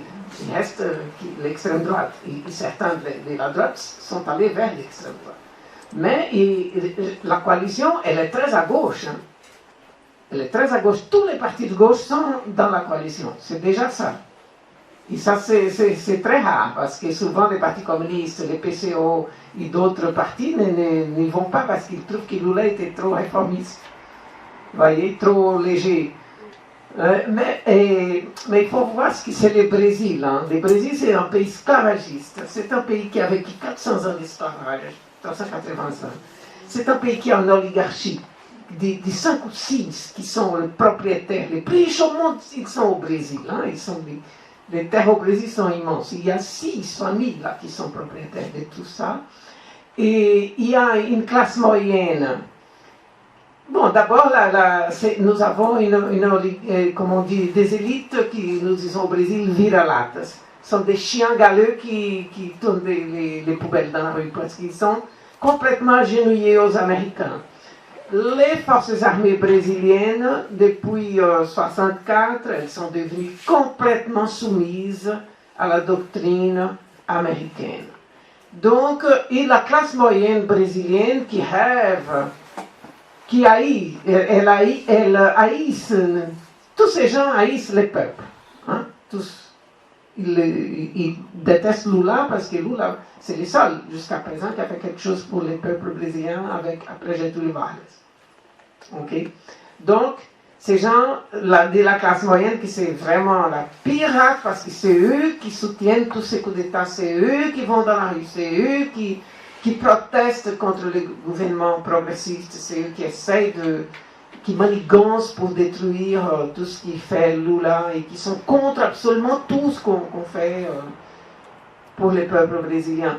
Donc, Lula, on voit par son discours qu'après la prison, quand même, il a beaucoup étudié dans la prison et Lula s'est rendu compte qu'il n'a plus rien à perdre. Et alors il se lâche. On n'a jamais vu Lula dire des discours aussi radicaux. Pas seulement pour le Brésil, mais aussi pour l'étranger, pour les Américains, pour l'Union européenne. Il dit franchement maintenant ce qu'il pense. Et il a des projets, il a des grands projets, et qui beaucoup sont très bien. Mais Lula, il n'est pas le grand magicien avec une baguette magique qui va solutionner tous les problèmes du Brésil qui sont immenses. Ok? Il faut que tous les partis aident. Il faut que tout le monde lutte. Il faut aller vers le peuple. Il faut aller faire du travail social. Il faut aller faire de la politique de base avec les gens, informer les Brésiliens parce que, mon Dieu, il y a 80 millions de Brésiliens tous les jours qui reçoivent des tonnes de fake news, les plus scabreuses. Et les gens y croient parce que les pasteurs des églises disent que c'est vrai. Et tout ça est lié à la corruption. Tout ça est lié à la corruption. D'ailleurs, la corruption là, de l'enfer au Pérou, c'est grâce à la Lava Jato brésilienne. Hein? Celle qui a fait contre les Lula, c'est les mêmes qui ont été faits contre les Pérou. Hein? La Lava Jato. Oui. La Lava Jato, c'était... Des projets de Lula. Par exemple, il a proposé une monnaie entre l'Argentine et le Brésil. Oui, là, ça a fait un truc au Brésil depuis hier. C'est scandaleux qu'il Lula avait fait ça. D'autres projets qu'il peut avoir. C'est pas une monnaie unique qu'il le propose, c'est une monnaie en commun, uniquement commerciale. Donc, et pourtant, Bolsonaro avait proposé une monnaie unique pour toute l'Amérique latine, mais ça n'a pas causé de problème, tu vois. C'est du cynisme le plus total. Non, Lula, il a ses projets anciens qui ont été tous détruits après Temer, hein, parce qu'il ne faut pas oublier que Bolsonaro, ce n'est qu'une suite, et, parce que les militaires voulaient retourner au pouvoir par les voies légales. Ils ont vu que Bolsonaro avait, donc c'était un leader là, parmi toutes les bidas. Donc ils ont dit avec celui-là qu'on a expulsé de l'armée il y a longtemps, on va les remettre, maintenant il va payer ce qu'on ne l'a pas vraiment expulsé, on a même donné une patente de capitaine parce qu'il était lieutenant, et maintenant il va nous payer en nous faisant venir au pouvoir. Et effectivement c'est ce qu'il a fait. Et voilà, mais donc il a tous ses projets d'avant, des maisons, pour les peuples, hein, et jusqu'à 5 salaires, ne pas être taxé. La réforme agraire, mais là on va voir, hein, parce qu'on a les gens. Maintenant, Lula a la plus belle équipe pour gouverner qu'il a jamais eu, hein, qu'on n'a jamais eu au Brésil. Ça promet, il y a des gens mais vraiment excellents. Hein, il y a des gens de MST. Ah oui. Hein, les MST, on connaît, hein, c'est les apatistes. Donc, c'est les pouvoirs horizontaux, c'est les anarchistes, allons-y. Ils sont vraiment d'un travail extraordinaire, les gens de l'MST. Il y a les ministères maintenant des Indiens, hein, ministère pour les causes indiennes. Il y a donc, il a formé vraiment une équipe extraordinaire pour les droits humains, avec Silvio de Almeida. Hein, il a que des gens vraiment qualifiés. Il y a 2 ou 3 là, qui viennent des coalitions des centres-droite, comme Simone Tebet, qui moi c'est la seule qui vraiment je déteste, je ne voudrais pas qu'elle soit là. Elle a été aussi candidate. Et elle a eu à peu près 4% ou 7%, et elle se croit maintenant qu'elle va être présidente du Brésil. Et elle, vraiment, pour moi, c'est un cheval de Troie, et elle va causer beaucoup de problèmes, parce que quand elle a un problème qu'elle diverge avec le gouvernement, au lieu d'aller débattre avec le gouvernement, elle va à la presse. Parce que la presse cherche une voie du milieu, hein, centriste pour les prochaines élections, qui pensent déjà à ça. Hein. Donc voilà, plus ou moins. Mais il y a de très très bonnes choses. Les programmes de Lula est publié, mais il y a des choses qui commencent à arriver maintenant, parce qu'il dit, j'ai pas encore fini de former mon gouvernement, donc il faut attendre, il faut la patience. Mais je trouve que tout le monde est vraiment content avec Lula, parce qu'il n'a jamais été aussi sincère, aussi radical dans ses affirmations et dans ses... Et surtout, il n'a pas hésité hein, avec les coups d'État, il n'a pas hésité. Il a coupé court, il dit tout le monde en tôle là, et on va destituer tous ces militaires qui sont au pouvoir. Il le fait, il y a déjà pas mal qui ont été mis dehors. Voilà. Le MST, c'est le mouvement des sans-terre du Brésil, ils sont membres de Via Campesina, donc apparemment ils ont des postes au gouvernement. Très important, il y a aussi les MTST, qui est les sans-toits. Oui, les sans-toits aussi. Monsieur, vous avez une question aussi? Nous avons eu un tableau du Pérou. Nous avons un tableau du Brésil. Qu'est-ce que vous attendez de nous? Qu'est-ce que nous pouvons faire pour que les choses puissent activer dans vos pays? Ça, c'est une question très importante. Il y a une chose qui est d'abord faire pression sur vos gouvernements, parce que sans vos gouvernements, ça n'arriverait pas dans nos pays. Hein? Nous sommes encore en domination coloniale déguisée, et ça c'est un fait. Mais le plus important, ce sont les médias ici, parce qu'ils ne rapportent pas les histoires comme elles sont.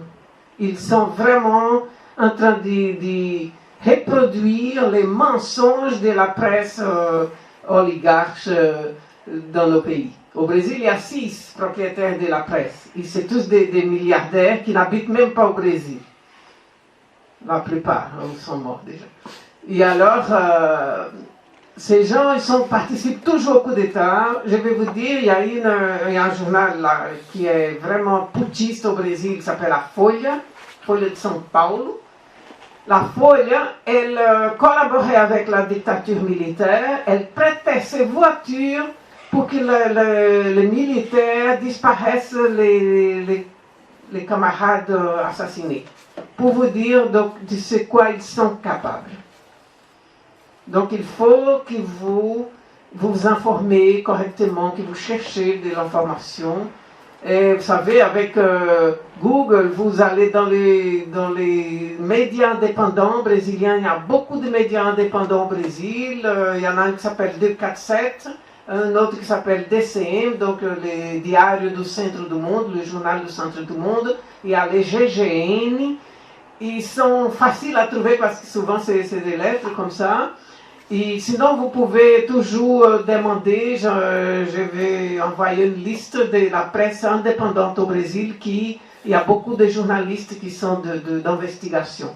Donc, ils peuvent donner une information plus correcte. Les médias mainstream, il faut un peu oublier. Lisez même pas les titres, parce que parfois, dans les titres, ils ont déjà proposé un coup d'État. Voilà, donc il faut insister. Pression contre vos gouvernements pour les accords iniques et la presse. Pour répondre peut-être sur le Pérou aussi. Moi je sais que par exemple ce dimanche, il y aura les Péruviens à Bruxelles qui sont mobilisés, vont faire une réunion Chaussée de Vlorgat, numéro 23, ce dimanche à partir de midi. Et ce sont des musiciens latino-américains qui veulent faire une journée de solidarité avec le Pérou. Il y aura de la nourriture, il y a des groupes qui viennent jouer gratuitement, etc.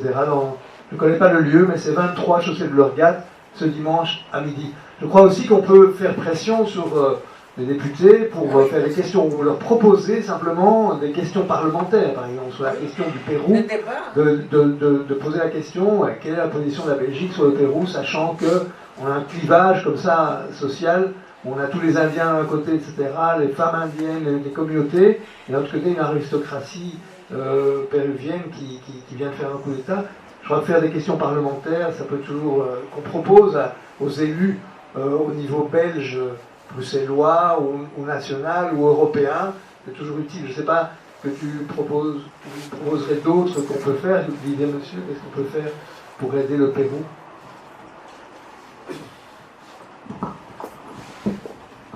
Je vois que l'important est d'être, nous avons des convictions, nous avons des idées, essayer de nous battre pour nos idées, et s'organiser, militer pour les causes que nous estimons justes. Et l'actualité, aujourd'hui, c'est le Pérou, c'est la Palestine, c'est le Congo, etc. Je vois que l'internationalisme est quelque chose de très important.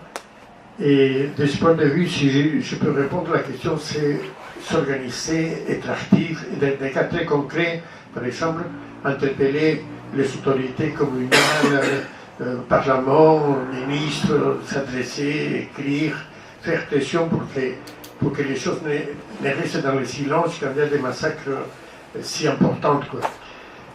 Donc la vie militante, pour moi, c'est quelque chose que je me permets de conseiller à vous tous pour des causes qui soient justes. Et c'est à chacun de vous, évidemment, de choisir votre voie. Mais je voudrais ajouter à toute la conversation quelque chose qui mérite aussi d'être signalé, c'est qu'il n'y a pas seulement la CIA, il n'y a pas seulement l'Union européenne, il n'y a pas seulement les Américains, il y a deux puissances qui interviennent différentes dans les activités latino-américaines. L'une, c'est l'OTAN.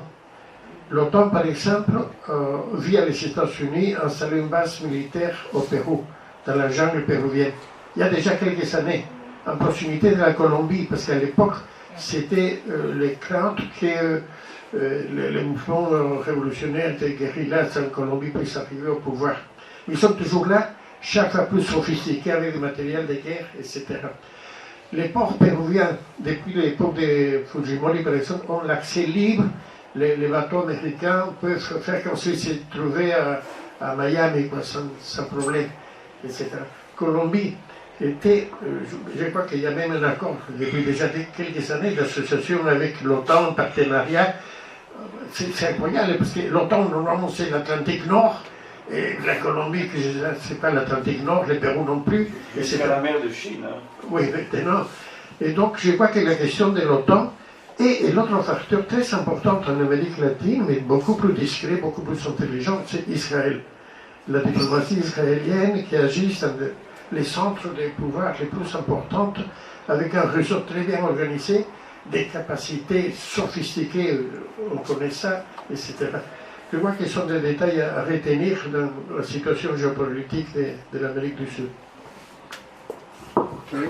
Merci bien. Tu veux encore faire une petite intervention? Mais essayez de situer dans le basculement, c'est un peu fort, mais dans le rapport de force qui s'établit par rapport aux États-Unis. C'est clair que la Chine, c'est un contrepoids, quel que soit le jugement, et donc la lutte des zones d'influence et l'accès aux matières premières, c'est fondamental. Donc si Evo Morales a perdu le pouvoir, c'est simplement Rio Tinto qui avait l'œil sur le Salar d'Uyuni et la première réserve de lithium au monde.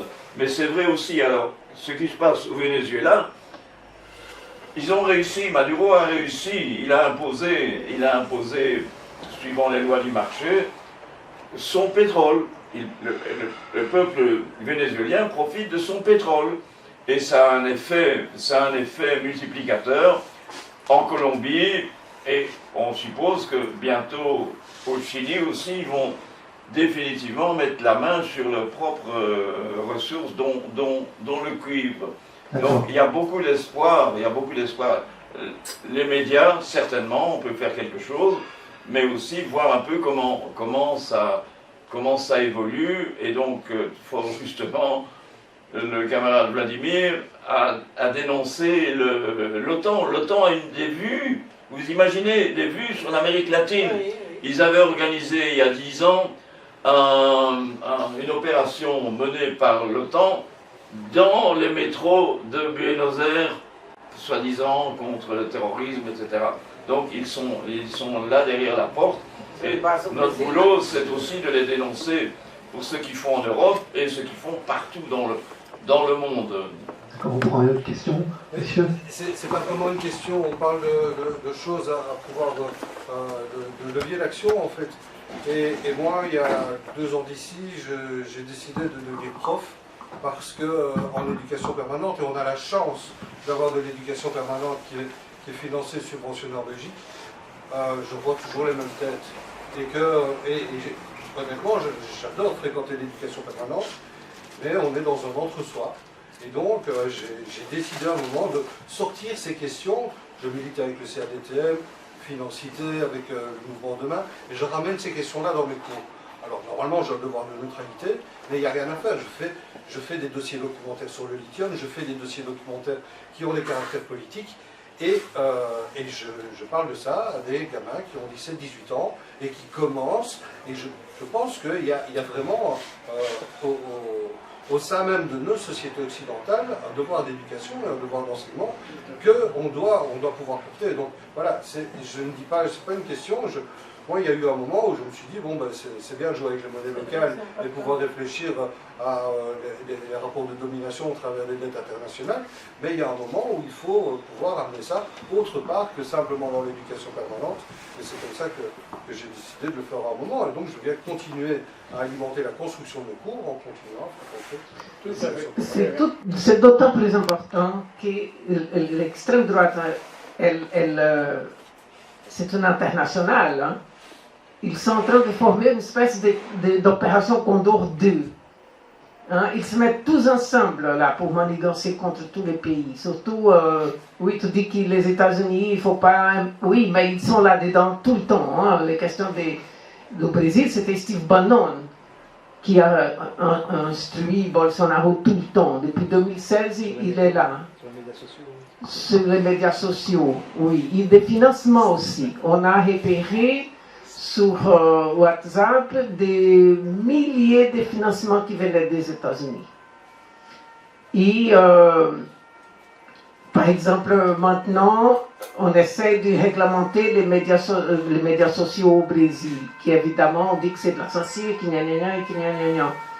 Hier, la Suprême Cour brésilienne, elle a mis une amende contre Telegram d'1,2 million parce que, comme Greenwald a accusé notre ministre du Suprême Tribunal d'être un dictateur, il avait donc exigé qu'un député brésilien ne puisse plus publier des mensonges, des fake news sur Telegram. Et Telegram, après l'article de Greenwald qui est sorti là au New York Times, il a refusé donc de payer. Telegram a refusé donc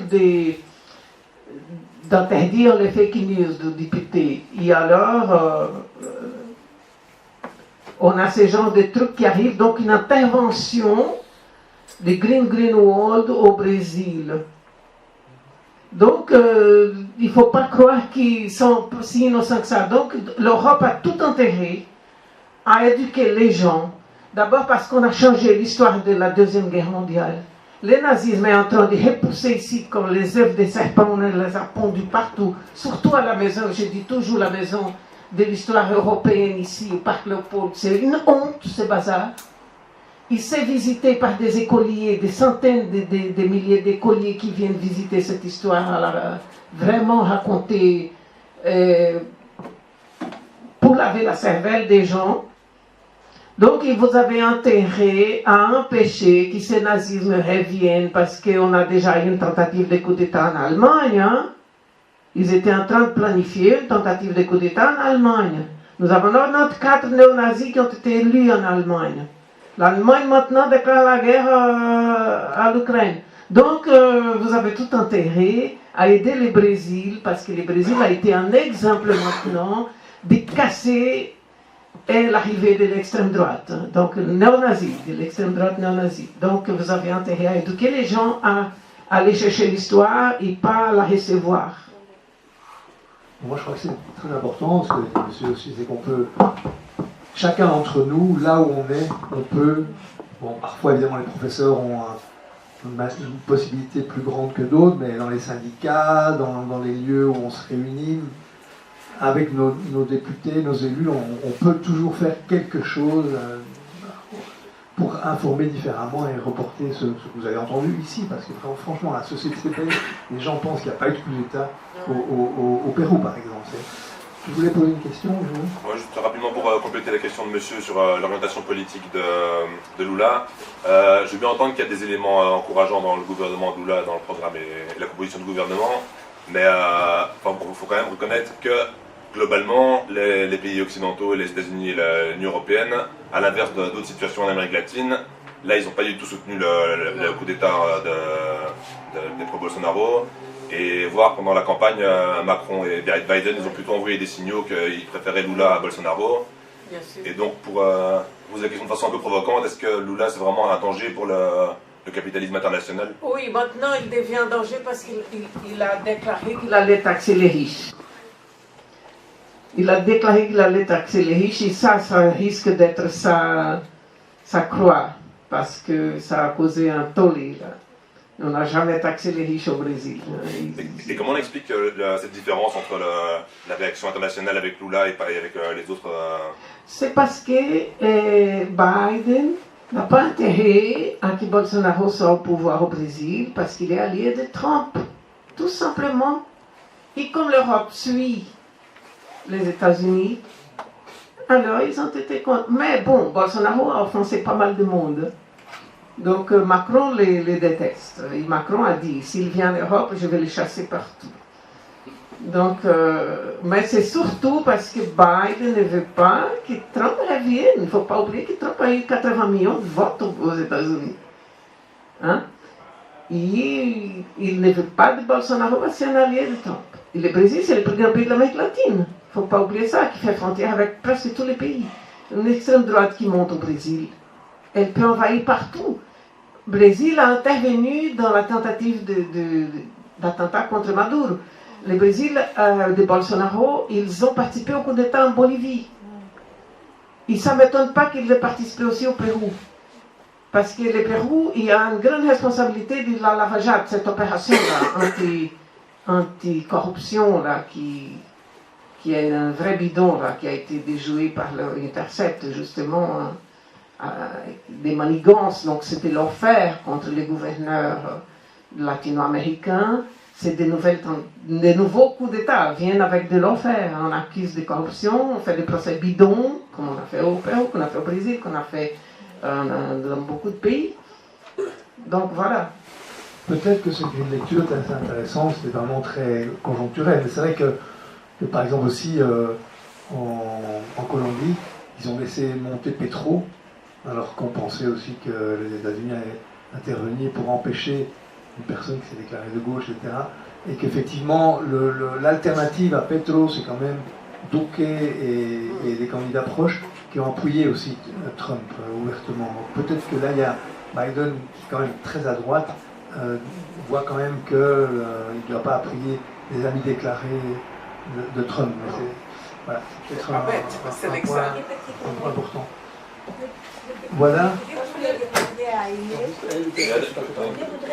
à Inès qu'est-ce qu'elle pense de la diaspora brésilienne ici en Belgique et en Europe, parce que chaque fois que nous sommes dans des conférences, dans des débats, etc., on voit très peu de Péruviennes et très peu de Brésiliennes, alors qu'il y en a beaucoup, je pense que c'est, à mon avis, quelquefois j'ai trouvé dans les églises protestantes qui sont pleines de Brésiliennes, qu'est-ce que en tant qu'intellectuel, on peut organiser ici pour d'abord parler avec ces gens-là d'une manière et d'une autre, parce que sinon, on ne peut pas continuer d'imaginer qu'ils vont être éveillés d'un jour à l'autre, s'ils n'ont pas la formation et l'information même ici.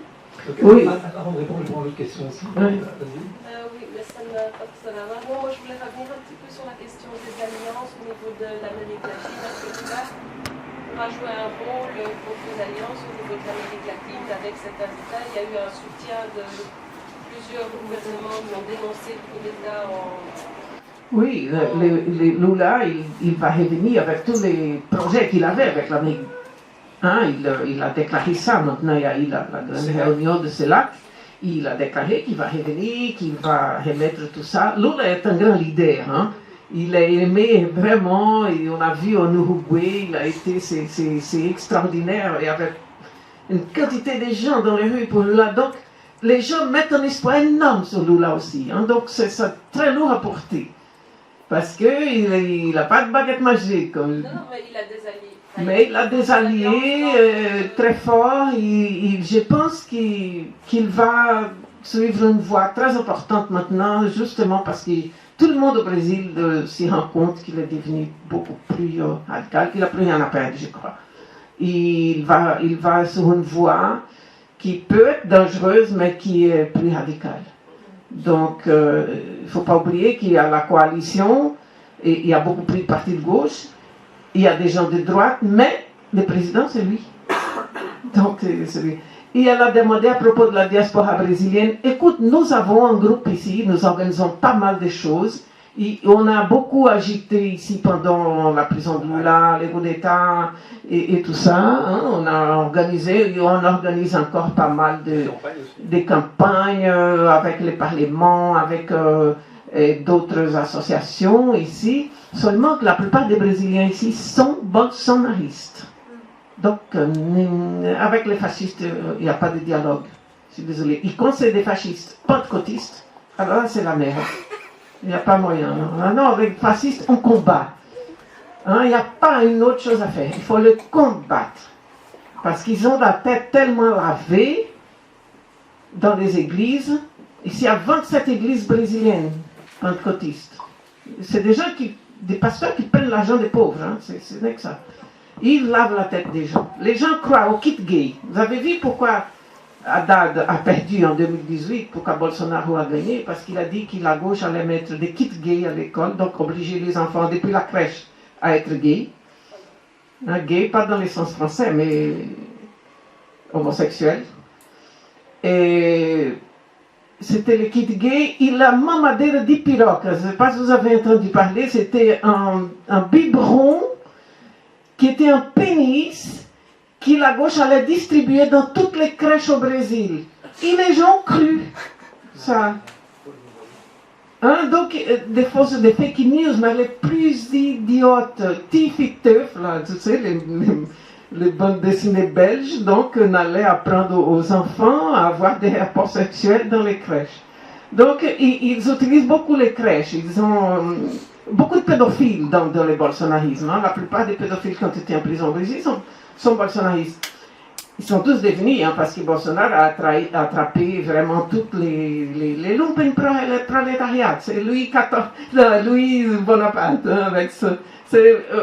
Bolsonaro, c'est un mélange de Brancaleone, hein, avec son armée de Brancaleone, et je sais pas moi, It's No Good, hein, qui essaie toujours des coups et qui rate toujours, mais il a quand même réussi à laver la tête de 58 millions de Brésiliens, et ça c'est pas rien. Et ici, vraiment, la plupart sont bolsonaristes. Mais on les a vaincus cette fois.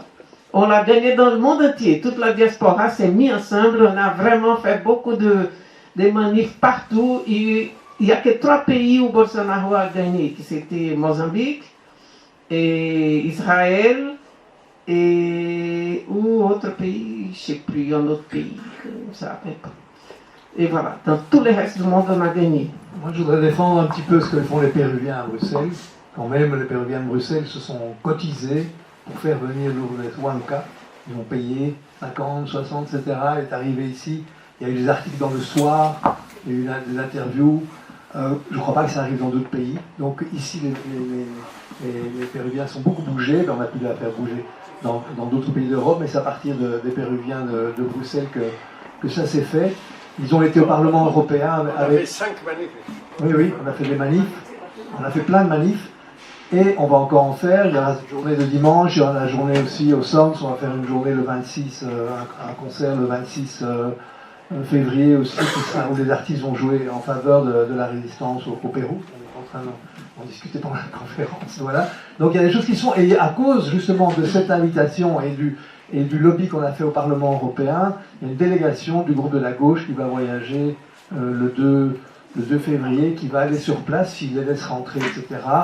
Donc je crois que... Et alors il y a une chose qu'on peut faire aussi, qu'il faut reconnaître aussi qui est pas mal, c'est le blocage de cet accord de libre-échange entre le Pérou, la Colombie et l'Équateur et l'Union européenne. À Bruxelles, c'est la seule région de toute l'Union européenne qui bloque la ratification de cet accord. Ça embête beaucoup la Commission européenne, c'est un peu le petit village gaulois, etc.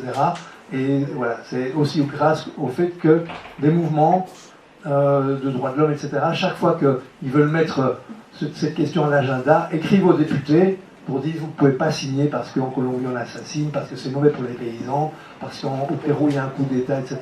Et donc on peut renforcer ça. Il y a une mobilisation importante des Péruviens de Bruxelles, des Colombiens, etc. On peut renforcer cette résistance, et je crois qu'il y a quand même des choses qui se font, pas trop négatives aussi. Voilà.